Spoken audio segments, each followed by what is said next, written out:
The Red Dirt D&D podcast is brought to you by Pro Laser Cuts.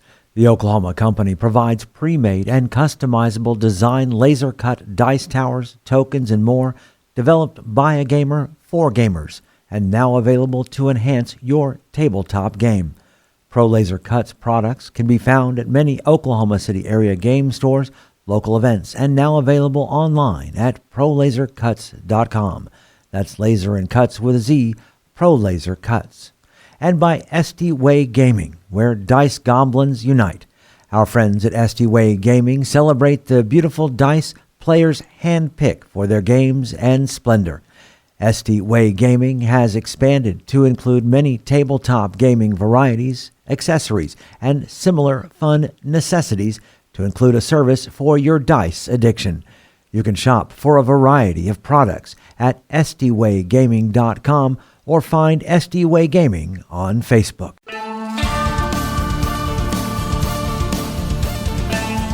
Welcome to Red Dirt D&D. I'm Michael Cross, and I play Gaz, an orc barbarian in search of adventure. I'm Konnor Shenold. I play Konnor with a K, a Kobold Sorcerer who is a continuous thorn in the Empire's side. I'm Johnny Payne, and I play the half-elf roguish warlock Zonimus Dinar, who's going to take back everything he's ever lost. I'm Kiri Hester, and I play Poppy Tealeaf, a halfling druid who is determined to protect the frontier from the might of the Empire. I'm Brooke Bullock, and I play Makya and Stoneshaper, a young dwarf sorcerer finding his true family as revealed by the secrets of the frontier. And I'm Ash King, your dungeon master. Join us now for Tales from the Callben Frontier.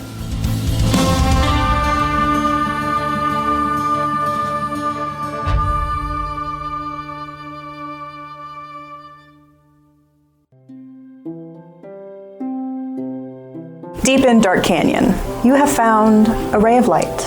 Old friends and new unite to speak of the troubles that plague the Callben Frontier. You have met up with two of Gaz's old traveling companions, the Ghost Elves Kasa and Makya, who have invited you to join them at their home. Zonimus, as you ask for a drink, Makya does get up to go fetch cups and a bottle, earth and clay, of something mildly alcoholic as he pours for whoever wishes to drink. You kind of see Kasa make a little go for it, and he's like, none for you. Why should Kasa not join us in drinking? Gaz, you remember you said that they were coming home to start a family? Kasa, is it true? Are you with child? Oh, and he gets up and he gives a big You don't have to go screaming it out to the world. But I should. It is like all of our child. No, it's not. But it's a wonderful, wonderful thing. I am so proud of you. Okay. She just gently paps your cheek. Now hush. Oh, I shall hush. And take your drink. Yes. Well, let's toast to the little one. May we be able to create a world that they can grow up in and love and appreciate, and not be subjugated to the rule of a horrible, horrible empire of flaming people. Cheers! Huzzah! Yes, to the future that we can Sounds make good. safe for that tiny life growing inside you. And This got weird. I'll look in my You don't have cup to make a big deal out of it. and to absent friends. It's not like females do it all the time. And I'll take a drink. Oh, okay. So, you know the trouble that we face, and we are looking for a way to get some crystals in apparently a mine somewhere near the Lake of Tears. Wasn't there that one that you and I used to go play in? Yes. You know, the one with the big giant who was all like, "Rawr, get out of my mine." Yes, I'm about to say, you nearly got squished at least 5 times. Yes, but wasn't it fun though? You and I have very different definitions of this word fun. They're talking about Strom, ain't they? Probably. Okay. That's what I was thinking. Did you catch the name of this giant? No, we were too busy trying not to catch rocks. Big ones. This might be the place. How far away would you say that is? You traveled downriver for at least a moon and a half. And then it's at least another short while. You have to cross just when the moon is right. The entrance can be difficult to find. So about a day and a half. Give or take. Right. Depends on how quickly the river is flowing that day. So when is the moon supposed to be right for us to go in? If it's a stone entrance, I could probably find it, give or take the moon. But it'd be easier, they say, if we got the right phase. That's true. Say, when you guys come across Wiley before, did he have any friends with him? I mean, these hired guns and lapdogs he surrounded himself with. Did he have anyone strong with him? That is all we ever found was his minions, the Black Smokes gang, and others who joined in his robbery, thievery. What you have described of him is nothing like what he was. Well, right now he's running around with a demon herself.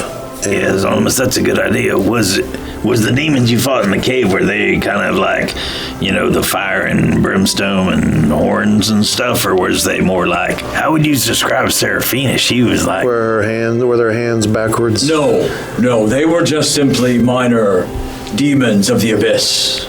Nothing we couldn't handle, right? We are alive and they are dead. Yes, as is that sorcerer. That was fun killing him. Well, he's also running around with a very, very old, very, very powerful wizard who killed my friend with just a few simple words. And I finished my glass. So, you're right. This dam is nothing. This river is nothing. This giant is nothing. Can you help us get there? Other than the directions you just gave us? We just need a way to float. Preferably dry. And take all of our stuff. Do you know a guy? Gaz, give me a persuasion at advantage. 16. 16. Makya polishes off the swig of alcohol, plops the cup down, stands up. You still fight the good fight, my friend. For that, I will give you a gift. As he goes into the hut once more. Comes back out with a box. Sets it down. I thank you, friend, and I take the box and I open it up. I wouldn't do that here. I was going to say, you're going to, do that over there. Inflatable raft situation. You can't, really open it at first. Take it over there, in the clear area. Out here. Right there. Right there. All right. Put it down. Okay, step away. All right. And he speaks a word in Elven. As soon as he speaks it, the box opens up. And it looks like just like a piece of canvas, right? Rolls out, and then slowly, it's a folding boat. That is amazing. You said box, I was like, yeah, sorry. And then to the folding boat, would hold all of our stuff and carts and horses and stuff? It is a wondrous item, rare. This object appears as a wooden box that measures 12 inches long, 6 inches wide, and 6 inches deep. It weighs 4 pounds and floats. It can be opened to store items inside. This item also has 3 command words, each requiring you to use an action to speak it. One word causes the box to unfold into a boat 10 feet long, 4 foot wide, 2 feet deep. Cool. The boat has 1 pair of oars, an anchor, a mast, and has a lantern sail. The boat can hold up to 4 medium creatures comfortably. The second command word causes the box to unfold into a ship 24 feet long, 8 foot wide, 6 foot deep. The ship has a deck, rowing seats, 5 sets of oars, a steering oar, an anchor, a deck cabin, and a mast with a square sail. The ship can hold 15 medium creatures comfortably. When the box becomes a vessel, its weight becomes out of a normal vessel its size, and anything that was stored in the box remains in the boat. The third command word causes the folding boat to fold back into the box, provided that no creatures are aboard. Any objects in the vessel that can't fit inside the box remain outside of the box as it folds. Any objects in the vessel that can fit inside the box do so. And what I would also say is that this basically kind of turned into more of an outrigger canoe type ship. Lunte is the Elvish word for boat. I think we should christen it the Luna. He speaks the command word for it to... It is amazing, my friend. Thank you. It's yours. We thank you. It will be put to good use. For now, we await word from the council. I do not want to leave without having heard from them, but... It is considered rude yes. if the matron has denied to speak with you to leave before she has a chance to speak. So for now, I say we celebrate and remember old times together as we drink and pass the night away. Here, here. The Ghost Elves do definitely seem to be more active at night. So the camp is still, very much alive. This is their normal time to be up and about. Because typically, daytime in the Callban is just way too stinking hot. Makya is just I'm actually surprised that they're not sending out another party tonight. Need to keep those dwarves on their toes. Have you done much of the raiding? They haven't asked me to partake. Strange. They are missing out on a great warrior. It's not that. It's just, I asked to stay back. You have a big responsibility to think about, don't you? It's not just that. I've been out wandering, fighting for so long. I've gotten it all out of me, at least for a while. And the matron and the commanders, they understand that. They don't hold it against me. You can only fight things for so long before it just starts to grate on you. Sometimes you just have to sit back and watch the changes. That's understandable. So, how'd you guys meet? Gaz and... Was that whole, he was out fighting things, I saw him fighting things, I was like, oh, I want to fight things too. So we started fighting things together. Crazy, that's how we met. These people seem very community-driven, very private ownership is not really a thing kind of an idea. So, do they have like a big campfire nighttime moment? So, in contrast to a lot of the other peoples of the Callban frontier that you've seen, whether it's the wild elves or even the orcs, really, the ghost elves seem a little more settled. They have this place. This is their place. They are going to defend this place. It's a lot more solidly built. They've kind of had a little more of a chance to develop, it's a communal sense, but there is still boundaries of this is my personal area versus what's a communal kind of area. So there's a little less of, you find communal areas and little smaller communal fires, but there's not a big, big hoopla campfire like you might have seen at more of the wild elves. Poppy, if you turn into a bloodhound, would your senses smell go up? Yeah. I overheard someone earlier say that they like to hunt at night, hunt and gather at night. You asked me to turn into a coonhound? Why don't you go hunting with them? I think this is one of those you gotta be invited kind of things, and I have not been invited, so. You weren't invited to the bonfire either, but you were looking for that. I was just going to observe. My friends, I ask you, would it be all right if we were to stay the night until the council's decision in the morning? I would feel terrible if you slept elsewhere. We thank you. And so I am going to settle in for the night. Rest of you all settle down. Yeah. All right. Yeah. Feels good to sleep with the stone around me again. You realize that the sand is just tiny little rocks, so you're sleeping with rocks around you all the time. Yeah, but there ain't nothing over my head. Where you feel more comfortable, I feel more claustrophobic, It's so. not as breezy. You and I both, young Poppy.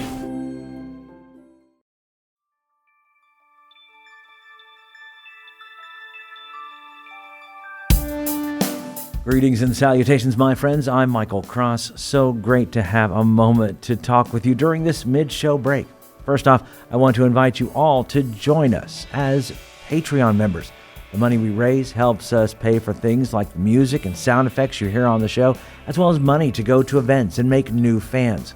When you become a Patreon member, you get our episodes 4 days early, bonus content, access to our Discord server, and full versions of our roundtable discussions. You'll be joining other fans like Scott Wise, Don Mills, Heath Mormon, and the Lady Kate. So join us right now at patreon.com/reddirtdnd. Another way to support us is by getting your very own Red Dirt merchandise. You can find things like hats, hoodies, mugs, and t-shirts. Just click on the merch tab at reddirtdnd.com or reddirtrpg.com. Since 2020, the Red Dirt D&D podcast has been close to another Oklahoma actual play Dungeons & Dragons podcast, D20 to Curtain. And me personally, I've had a chance to work on stage with some of the actors on the show. So when you get done with this episode, you should check them out.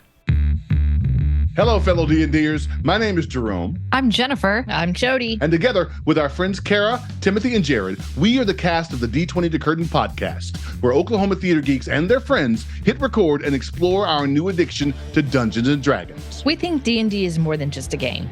It helps us tap into the enduring power of storytelling. We combine live gameplay with behind-the-curtain episodes to share our experiences, insights, habits, discoveries, and passion for D&D with anyone who will listen. We hope D20 to Curtain will make you laugh, cry, maybe even make your experience at your table even more satisfying.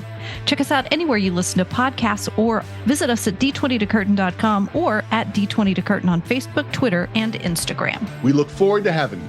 All we ask is that you have fun, be kind, and play the role. If you're looking for more content, make sure to check out our YouTube page with Mysteries of Beatrix live every Wednesday.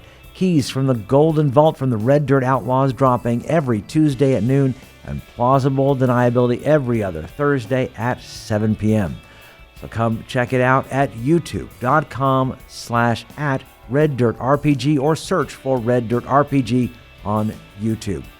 And we would love to hear from you. Find us on social media at Red Dirt RPG. You can also get in touch with us through our website at reddirtrpg.com.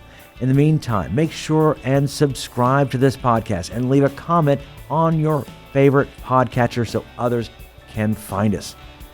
All right, I think that's everything I need to tell you. Right now, let's head back to Red Dirt D&D.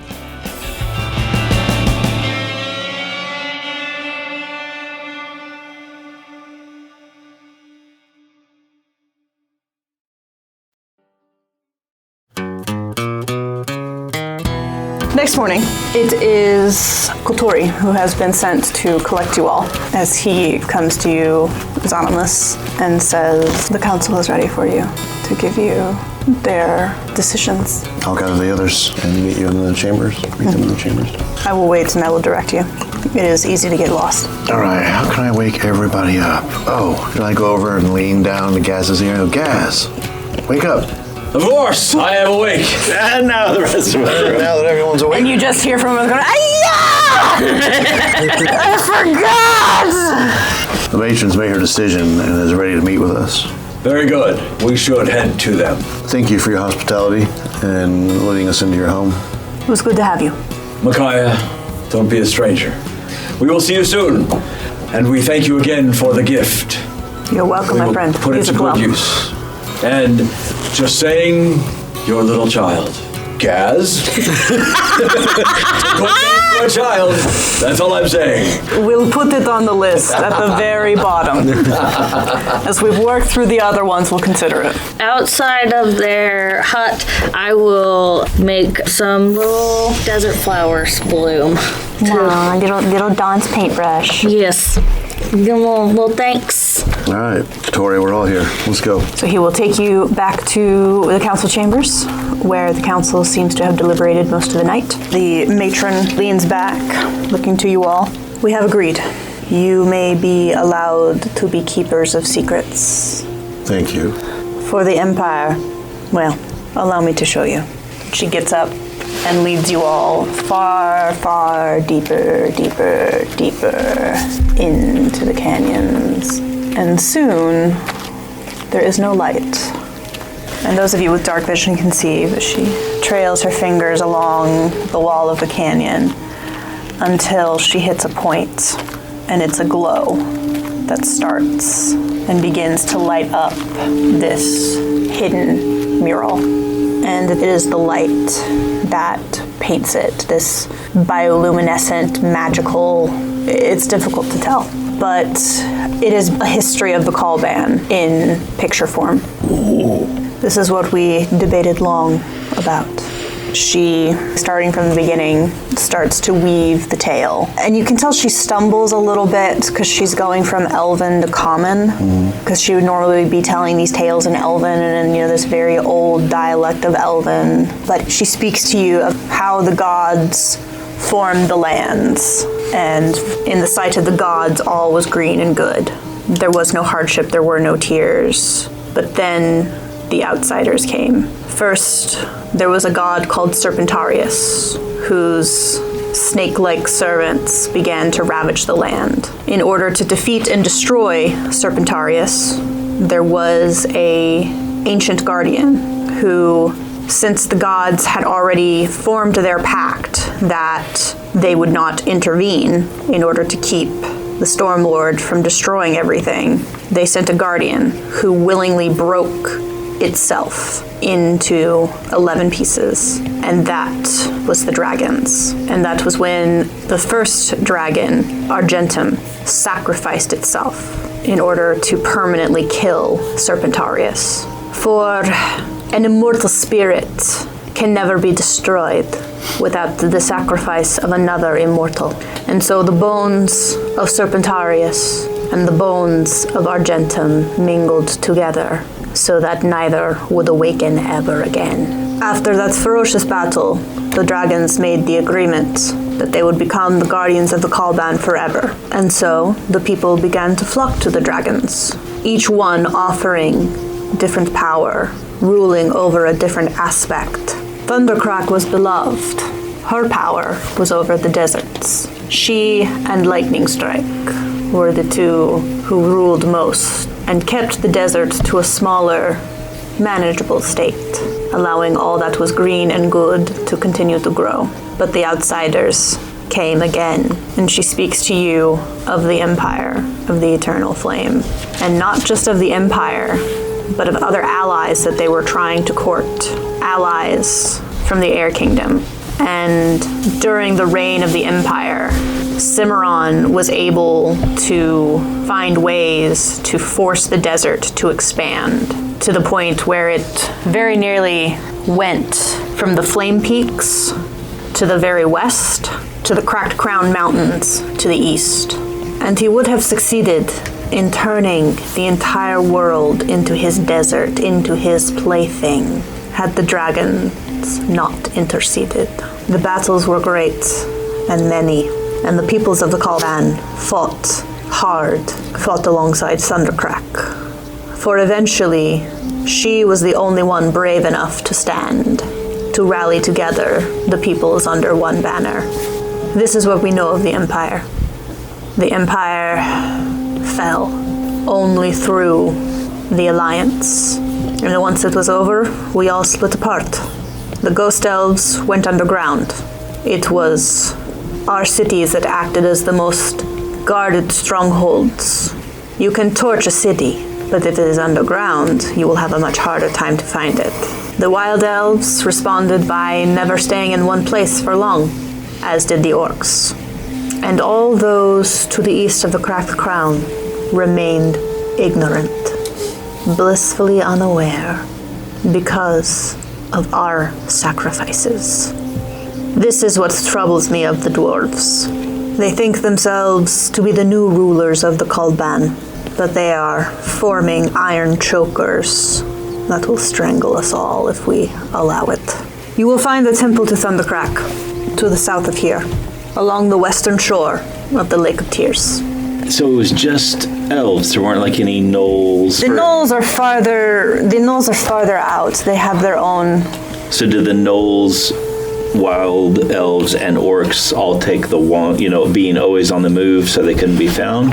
Or do gnolls do something different? Gnolls are brave. They keep cities above ground, but they are strong. So we have procured a way to get to the Lake of Tears. Through the river? Through the river. And it splits off, if you've seen the map. The Great Mother River keeps going south, but this is a split off toward the Lake of Tears. As we're looking at the pictures, can we tell what species Cimarron is? I was about to ask everything they know about Cimarron. What was he? What made him so powerful? Why did dragons have to fight him? Because of what he built, the army he built, the allies he had? What was he? The Dread Lord was a creature born of pure fire, who stepped forth from the plane of fire. If there is a name for his kind, I do not know it. It sounds like we have a place to go now. I would say that you have our blessing in fighting back the dwarves for as long as you can. Yes. Just remember, if you can go for destruction of their property and progress versus people, that will keep them at bay. if they start losing lives, then they'll see that as an affront and bring more and more to increase their numbers. But if construction becomes unprosperous, then that's a good way to discourage them. Thank you for trusting us with the secrets. We'll honor that legacy and keep the secrets as ours. That is all I can hope for. I think we will be the keepers of the Caliban.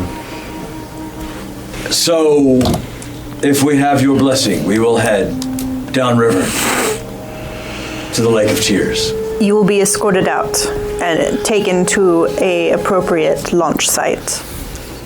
Matron Mother, we thank you for your time and your secrets. We will keep them safe, and we will work to keep the frontier free. Good. Do we have to be re-blindfolded to go back? So yes, they kind of take you back down. It's probably too late. I wanted to ask her a question. There's just a name that hasn't been mentioned to her. Go for it. Fortunato. From the stories I have heard, there was tales of Cimarron's magical advisor, a man of great power. This Fortunato may have been that man. And also, there was Seraphina's dad. Mm-hmm. Gan.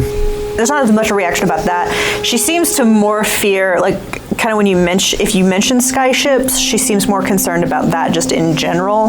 Because, you know, that was kind of how, oh, hey, look, skyship, they're going to bomb the heck out of us with magic. Right. Why do you think we went underground? Yeah. All right, so let's go blindfolded out. They basically take you back to the main entrance, and that's where they, you know, make sure you have all your stuff. They blindfold you. Nova and Kotori lead you again on kind of those serpentining pathways out of the settlement. And after a good 30 minutes, they say, okay, you can remove. Could you, Nova, Kotori, lead us down to the river, and we will disembark and bid you farewell? They both give nods and start leading you, taking the path along to a launch area.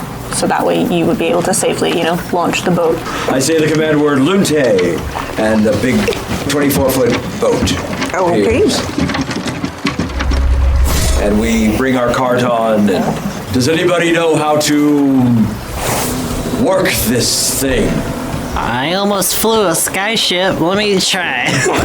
Konnor, sit down. No. You don't know starboard from port, so I'm going to need you to sit down. So, see, now, here's the thing about a boat in the river is that there's really only one rule. Don't touch the sides. You stay in the middle, and you're fine. I got this. All right. And again, the good news is you guys are technically going downstream. Yes. So, and the river is free-flowing enough, you know, running fast enough that... Deep enough. It's deep enough, yeah, that it's gonna carry you guys along. Yeah, Yes. you might have to paddle a little bit, and, you know, also kind of make sure you don't crash into rocks and things. It's mostly just You know, my very first adventure was down the Great Mother River. My friend and I traveled down. We were on just a little raft, though. It was not anything like this. Just down further south. We did not go into the Lake of Tears. We went on to the Great Mother River. So you had an adventure start on this river, huh? This is how it started. How did your adventure go? Well, he's here now, so. He is. I am here, and my friend is not. That is what happened. We all have those adventures, don't we? It is never easy to lose a friend, one I grew up with, one dear, and I understand what it is you are going through, and I will not let it happen to any of you. I'll tell you what, guys. I'll look around at everyone else. You watch our back, we'll watch yours. Hey, Konnor, that basket that's at the top of the mast, you think you could get up there and have a good look at stuff? I squint up at it. Maybe? Or even better, I believe young Poppy could become a flying creature. A literal crow in the I was crow's about to nest. say, he's just become a crow. Crow in the crow's nest. I could turn you into a crow. All right. You only got an hour, though. Make sure you land before then, or you're just going to fall out of the sky. So all of a sudden, Konnor is now a crow. Yeah. And not only that, you have the mentality of a crow, which is not that much different than the mentality of a kobold, but... It's not. What is around me that I see that's like super shiny? Give me a perception check. 10. 10. Once again, I still You can't also do it. can mimic simple sounds, Nice. like a baby crying or an animal chittering. You didn't take water vehicles, but what is your skill that gives you boat knowledge? It would generally, Ashes made me roll history. Yeah. Oh.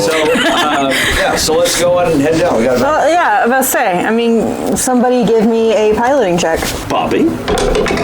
14 on the dice. Okay. So the good news is you're navigating a river in a canyon. There's rocks, there's sharp pointy things.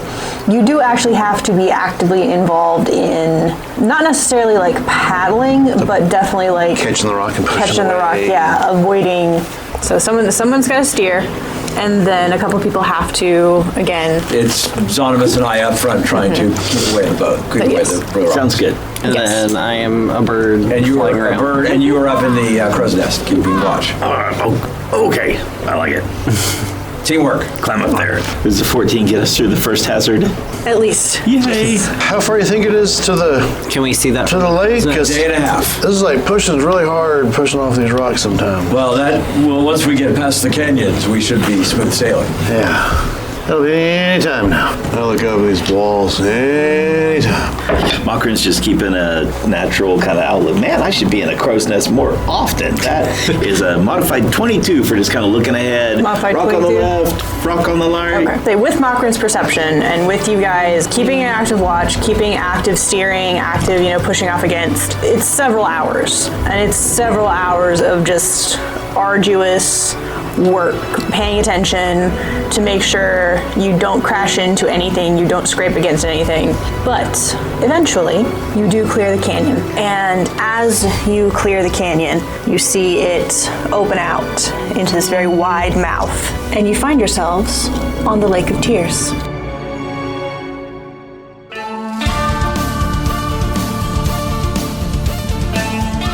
Red Dirt D&D, Tales from the Caliban Frontier is Ash King as our Dungeon Master, Brooke Bullock as Makron Stoneshaper, Johnny Payne as Zonimus Dinar, Kiri Hester as Poppy Tealeaf, Connor Shenold as Connor the Kobold, and I'm Michael Cross as Gaz. Our theme music was created by the cinemagician P.J. Castillo. Our incidental music comes from Jeffrey McBride. Our sound effects and additional music courtesy of Monument Studios, Andrew Sitkov, and TabletopAudio.com. We here at Red Dirt D&D could really use your help in getting the word out about us. If you like what you've heard, make sure to rate us and leave a comment. You can find us on Facebook, Twitter, and RedDirtDND.com. Tell your friends about Red Dirt D&D and share us on social media. And we have new content on our Twitch channel at twitch.tv/RedDirtDND. And check us out on our YouTube page. Just search for Red Dirt D&D. You can also support the show at patreon.com/RedDirtDND. We have several giving levels, including early listening to shows and access to our Discord server. Join us next time as we go deeper into the Caliban Frontier.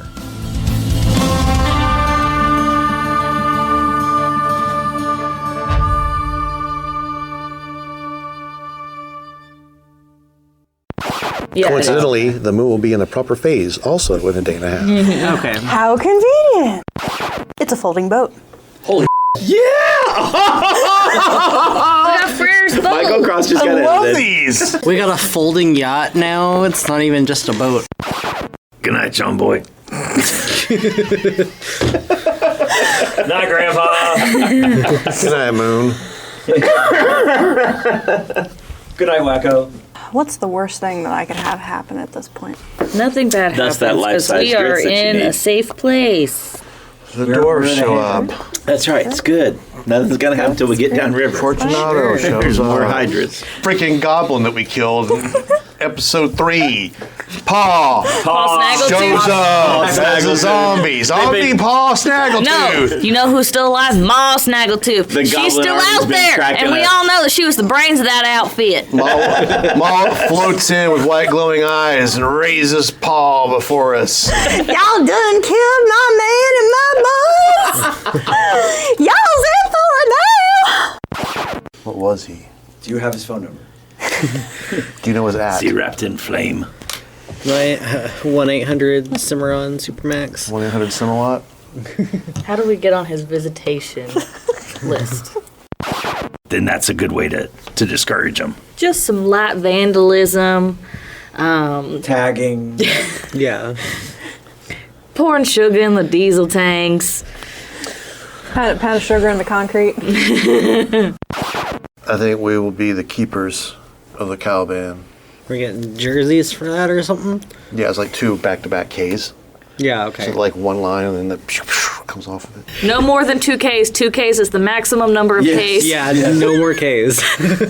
We're capped out on Ks. The keepers of the Caliban. I just keep hearing, the keepers of the feather from Ravenloft. I think we should go Keepers of the Frontier Country. KFC, it's got a good ring to it. Extra crispy. Because fire. Did we get her name? No, you didn't. Matron. You We have weren't to supposed to unlock know. level 5 friendship with her before you get her name. Where you learn her name and her tragic backstory.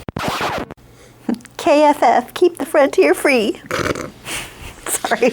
Brought to you by KOK. No, we need to make some Kill this character. alliteration of Kill these that characters. is the KOSU for Oh, whatever that's it would awesome. be. Yeah. Keepers of the Southern Union sounds like a meeting. I don't know. That's right. That's also why we limit the number of Ks. We're gonna Run aground. But it fits perfectly right on the cart. the Suez Canal. The 58,000 point turnaround. we accidentally If that happens, you just get off the boat, you say the word and turn it back into a box. And then we flood. turn it. The poor gnomish village that's downstream because of the rush. I think because he's a lich, sure. Oh, Has he yeah. been around 1,000 years? Then Yeah. it was They're like, both- they're both- oh yeah, this is him over here in the boss relief of the story. Yeah. You know, he was just a dude. Yeah. Back then, maybe he's not. He was now. just. You're just an sorcerer. intern at the time. He was a sorcerer with the air. I was thinking that allies or earlier. I was going to the something. bathroom. I was like, "There's some names we he have got not his dropped on these doctorate people. when he Okay, yeah. upgraded to lit. And I say the command word, biggest Botus. Gosh. Lunte. Or Lunte. Boring. Lunte. Do you know? Of course I know. I come from the most prestigious shipping I'm merchants gonna in walk the away East. while she's ranting about ask. this and go to the steering. So you see the 2 ghost elves just sitting there watching y'all. Popcorn. I have a very nice back. That's the Caliban's back. This apparently is just a lore dump episode, Yeah.